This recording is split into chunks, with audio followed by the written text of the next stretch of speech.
Well, new at 6, sugar makers are still figuring out the damage toll from the storms. Channel 3's Owner CYRUS found one who's already started the cleanup, but says he's got months of work ahead. As you drive up to Bob White's sugar house, you can see the toll Mother Nature's winds took as they wiped through Westford. We're estimating now we've probably lost 1,000 or so trees. The poplar trees came down heavy, the pine trees came down heavy. Pine trees and poplar trees grow about 4 times faster than a maple, so they're a lot bigger. And when they come down, it's like a big giant falling on little guys. It'll just crush them.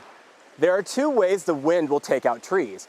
One way is it rips the top off the tree, leaving the base still intact.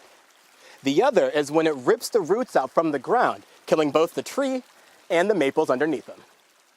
It brings us right to our knees. If we're real lucky, we'll be ready for the season. A lot of these trees, though, take a generation to grow.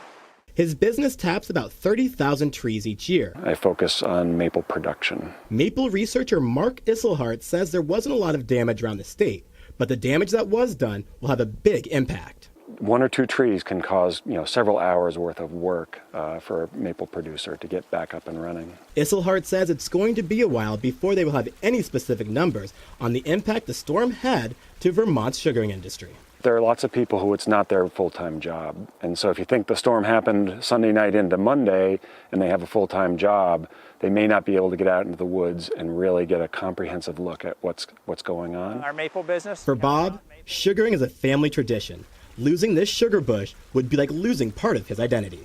We've been sugaring here for a lifetime, but we bought into larger properties in the last few years, borrowed a lot of money to do it.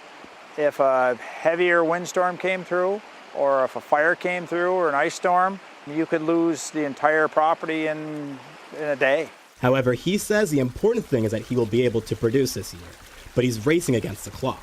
The tubing the trees took out need to be picked up off the ground before the first snowfall, or it will freeze and be unusable until the spring.